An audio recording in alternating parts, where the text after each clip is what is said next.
once every 100 years. Hello, welcome to today's video where I will be undertaking a reading of Lightlark.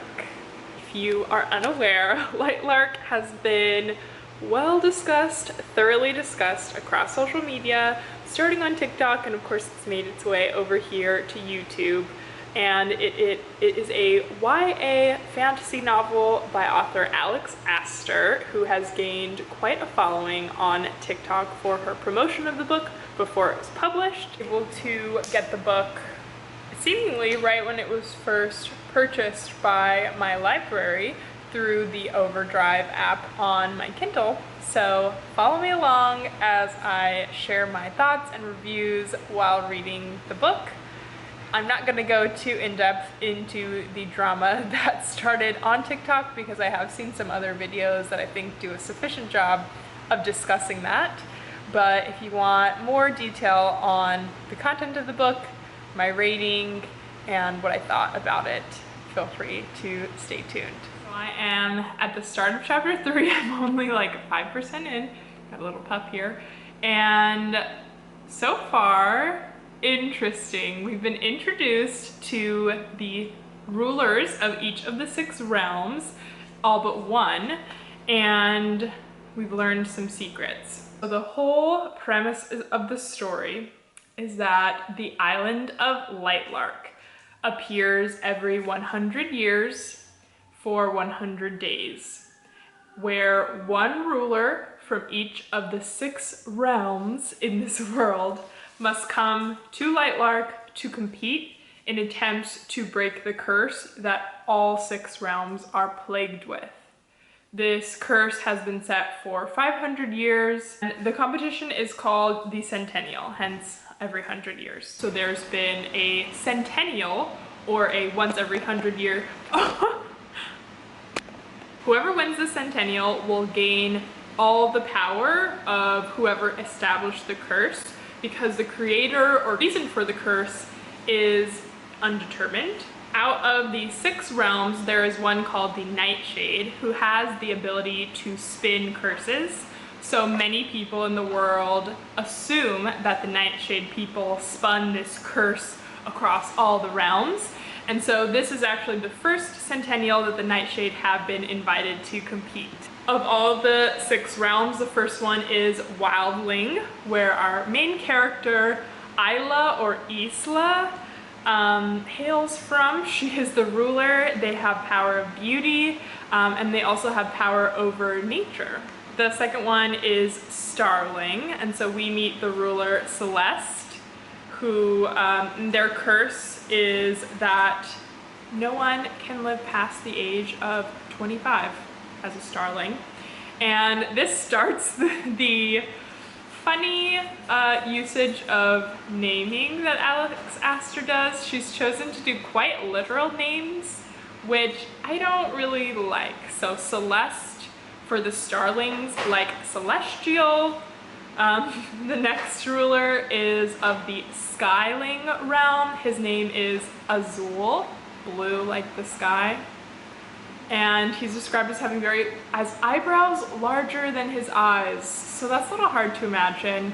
And he says things like, clouds. I've never seen a diamond that big. So who knows about Azul? The ruler of the Moonlings is Cleo, who's very tall, very pale. She wore white when she arrived, and she's the oldest out of all the 6. The next is the ruler of the Nightshades, Grim, who has pale skin, dark hair. He's seemingly very ominous and starts flirting with Isla right away when they arrive.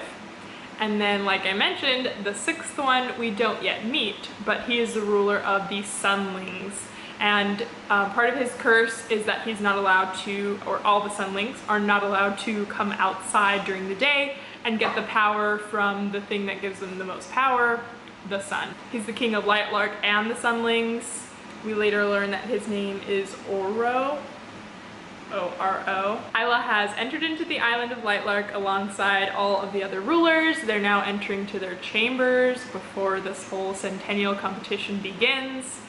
She also then reveals by having a visitor at her room that she and Celeste, ruler of the Starlings, know each other and are quite fond, and she even reveals that her two charm and training instructors from back home in Wildling had a plan for her and how to win this competition. Yet when we find out that her and Celeste are friends, Isla reveals that she is not going to go with their plan for her, but she and Celeste have a plan of their very own. We don't yet know what it is, but we'll see what happens next.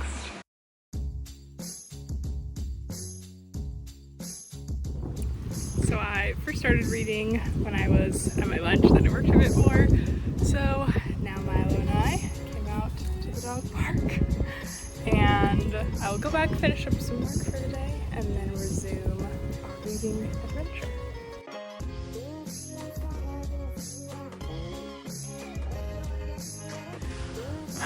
Taking another little break and making some banana bread muffins.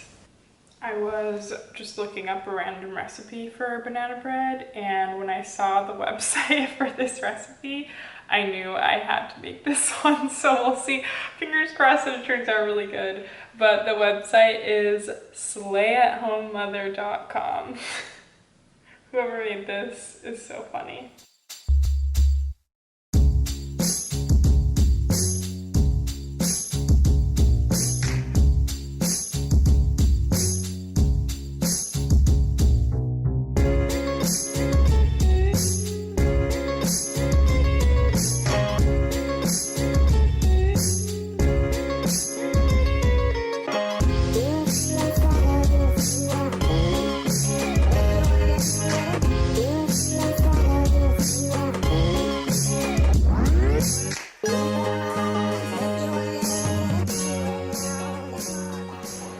Alright, the bread is done. Terrell's here. Let's do our taste test. My taste test. It's not as banana-y as you would think. But otherwise, everything else tastes good, so I'll make it again.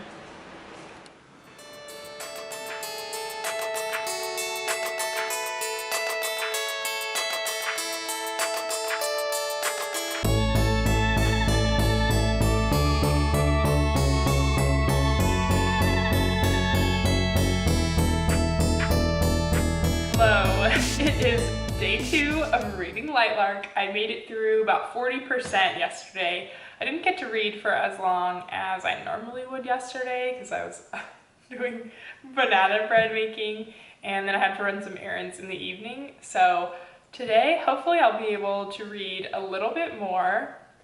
Wild Friday night plans. So last we spoke, I believe I mentioned how Isla, who in the book, it's supposed to be pronounced Isla, because there's a line where one of the characters says her name and then she's like, oh, he pronounced it correctly with the, like, hissing like a snake. So Isla, but I'm gonna say Isla. Isla and Celeste, one of the other royals, rulers, are secretly besties, and so they have a plan to get out of this situation.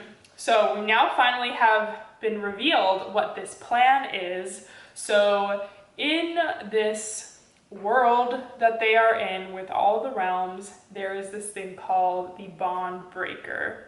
And when they described it like I think like a needle, an icy needle with points at two ends. So I kind of think of like Elsa, and it will break any bond or curse in this case. And so Celeste and Isla want to find this in order to break this curse that is plaguing all of their realms. Now there's a catch where the bond breaker has to like take a life, so they're hoping they can split it evenly and like take some of each of their lives and not both die. To do that, Isla has to go into all of the libraries of the other realms, because apparently they read in some lore that it's hidden in one of the realms' libraries. She's checked a few, hasn't found them yet, and so they have one more to check, the Sunling or King Oro Lightlark's library.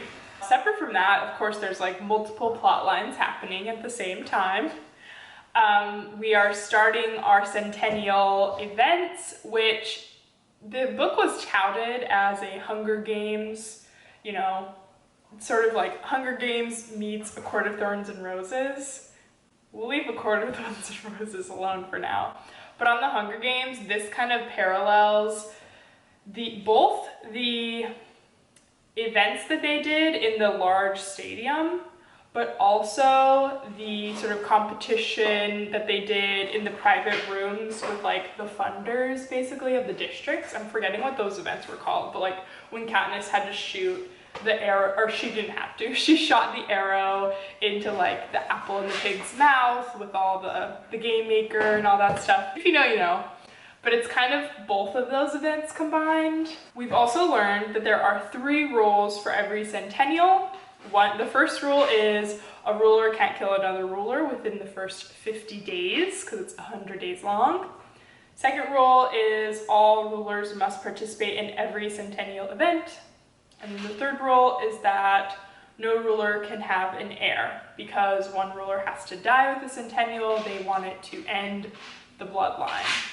Now, one thing I was a little bit confused on is why the third rule was the case, because I don't know if I missed it, but if a previous ruler at a past centennial was killed, how are they all still alive? Like, I was kind of confused. I don't remember it specifically saying, like, we've successfully killed one ruler in a past centennial, and in that case, okay, it makes sense. But if they have killed one ruler, then there wouldn't be able to be any more centennial.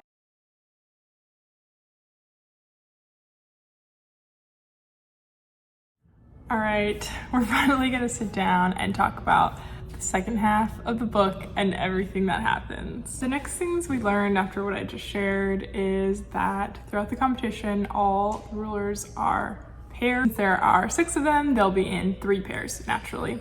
And so King Oro, as the winner of all the various duels and competitions that they've had so far, gets to choose who the pairs are. He chooses Isla as his partner, much to her surprise and chagrin, because her and Celeste are hoping to be paired. As part of their plan to find the bond breaker, they're hoping to be paired up together and identified as like the weakest links. It's later revealed that King Oro wants to partner with Isla because he wants to utilize her wildling power to find the heart of Lightlark. He confesses to all the other rulers that he is dying, and so he only tells Isla that he needs to find the heart of Lightlark in order to allow the island to continue to stay powered, because since he's dying, his power isn't enough to keep the island alive, so they need to find the heart. And because one of her ancestors, one of his ancestors, and a Nightshade ancestor created the island, he can use her power to help him find it. But he doesn't know at this point that she doesn't have power. At about day 75 of the competition, there's a ball that's held for no reason, and it mostly serves just to give more development in the love story between Isla and Grimm, because at the ball, he gives her like a gift, a necklace, where he can, if she like presses it, he can protect her. They also dance together, and throughout the middle section of the book, she keeps waking up with dreams of Grimm that seem like memories. At this point, I kind of just glazed over, my eyes glazed over while I was reading. And I'm gonna kind of jump to only the important parts, because there was a lot of scenes and components in this story that just were not relevant. Long story short, Isla finds the bond breaker. She finds the heart of Lightlark with King Oro, because they again partnered together on this little quest to find it, so they're working together secretly. She finds it all, and so she wants to ensure that she, Celeste, and Grimm can work together to like prick their fingers on it and spread it 3 ways as opposed to the 2 ways that she and Celeste were initially planning. Plans for all of them to meet at these sacred lands in Lightlark, where the only power that works on those lands are wildling power. So she's like, let's meet there. No one will be able to attack us while we're doing this, because nobody's powers will work. When Isla and Grimm first arrive at these sacred lands, he immediately confesses a big secret to her. Because they're on these lands, his powers no longer work, and it's also stated that the curse is not in place on these lands. Because the curse isn't in place, essentially, he can confess some things that he would have had to keep secret under the curse's rules. He tells her that they actually met, he and Isla met a year ago, and over the past year, they've fallen in love, they have a relationship. The night before the centennial, she was with him in Nightshade, and he took her memories of their relationship. I was immediately caught off guard with this huge lie that he shared to her, so she starts running away from him. She runs all the way to where Celeste is waiting. Celeste's like, what's wrong? What's going on? She's like, nothing's wrong. Everything's wrong. And Grimm follows her. And when he sees, he's immediately like, no, don't do it, because Celeste has the bond breaker. But before anything can happen, Celeste pricks her and Isla's hands with the bond breaker. And immediately, something is very, very wrong. It is quickly revealed that Celeste is indeed not who any of us, including Isla, thought she was. The bond breaker is actually a bond maker, in which Celeste is now taking Isla's power. Now, Isla doesn't have any power, you might ask. How is this happening? Well, it's also revealed that Isla's ancestors were, one was Nightshade, one was Wildling, so she is indeed a mixed chick. Just like me, I feel you, girl. But anyway, so she's mixed with both realms, so she has the power of both, and her Nightshade abilities were making her Wildling powers invisible and like masking them, so this whole time she thought she had none, when indeed she had both realms' powers. So through this bond maker, Celeste is now taking all those powers from Isla. The entire curse that's revealed was created by Celeste, whose real name is Aurora, because one of King Oro's relatives and one of Isla's ancestors fell in love. Now Aurora was set and engaged to be married to Oro's, I think it was his brother, but because he fell in love with Isla's relative Violet, he was going to cancel this, and of course Aurora was so upset, so revengeful, and she accidentally created this curse. And she was able to recreate herself, disguise herself as various starling royalty, because as we know, they can't live further than 25 years anyway, so it's not that difficult to just sequester herself in a castle or only have limited guards for that much time. Grimm was involved in this because he met Aurora and he was going to kill her because he knew that if she was still living, because again, he's hundreds of years old, so he knew her when she was actually Aurora. So he knew if she was still living when he met her, that she was the one who spun the curses. But then she convinced him that a Sunling ruler fell in love with a Wildling ruler, and that's what spun the curse. So it was under his impression that to break the curse, they had to, the original offense had to occur again. King Oro had to fall in love with Isla.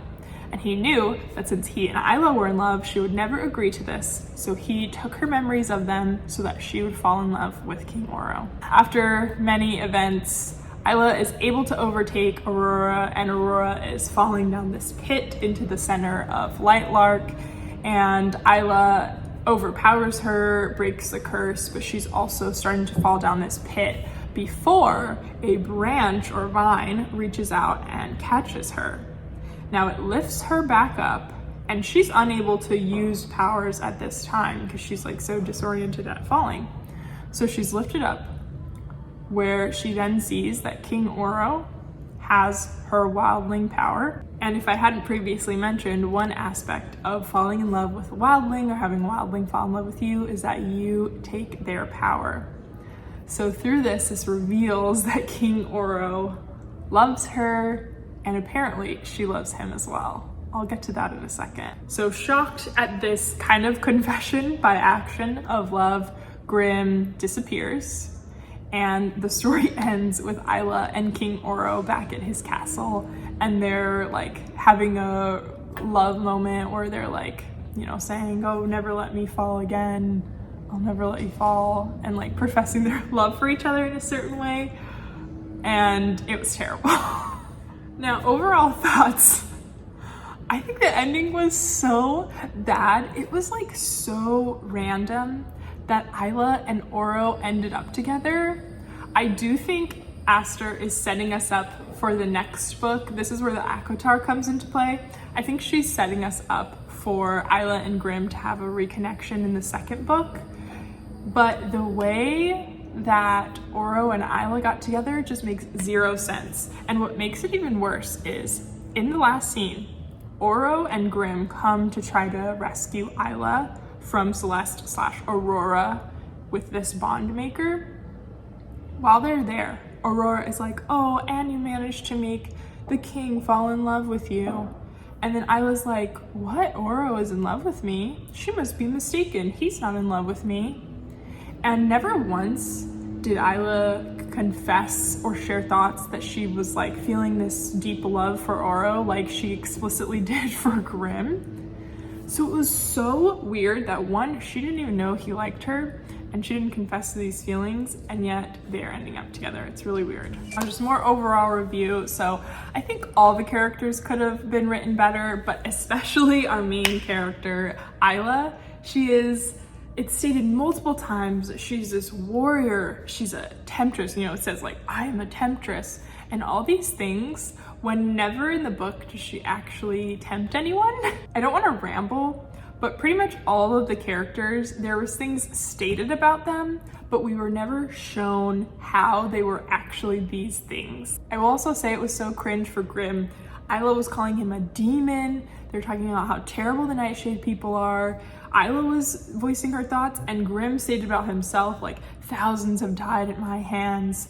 But he never once does anything bad throughout the whole book. Obviously, he takes her memory, but that's not even in the book when he takes her memory. So it's just very poorly done. And all we really get to describe him is that he wears black. Like, if you're gonna describe a love interest, describe more details of what the main character is noticing about them when they're in person. Like, more about how they look, their smell, how they're behaving, moments that they're connecting on, deeper connection.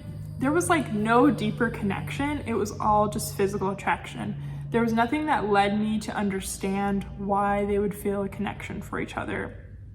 Obviously for Grimm, he would have known Isla for a year, so I understand if he doesn't need that, but for Isla's sake, there needed to have been some more bonding moments, more than them just like going out to eat chocolate one time. So many moments throughout the book were just plain cringe. Like, there was a demonstration where Azul asked all the rulers to do a demonstration of their power.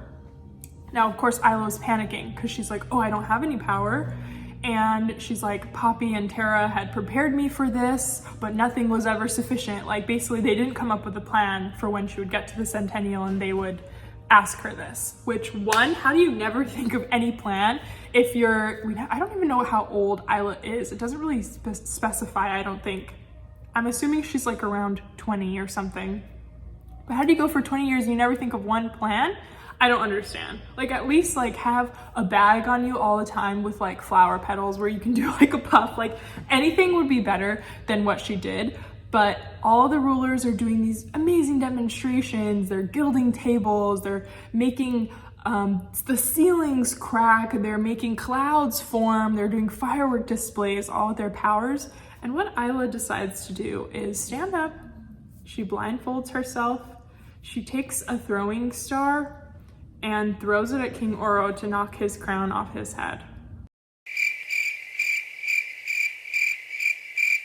That's her demonstration of power? I don't understand. Okay, so it was just really poorly thought out when she had all these years to prepare. Like, I do not understand why that would be her solution. It was supposed to be claimed that like everyone was so shocked that she would do something like this to a king that they didn't even think about the actual power she was demonstrating, but I found that like a lazy option. Now, last 2 points.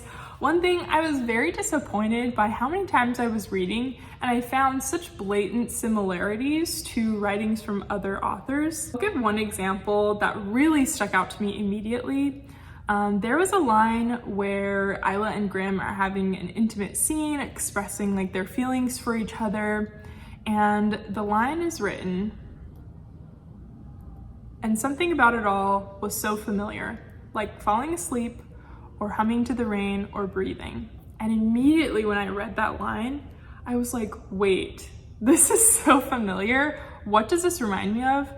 And after some quick searching, of course, it brings me to a line by The Fault in Our Stars, this iconic line by John Green in The Fault in Our Stars, where he writes, "I fell in love like you would fall asleep, slowly and then all at once."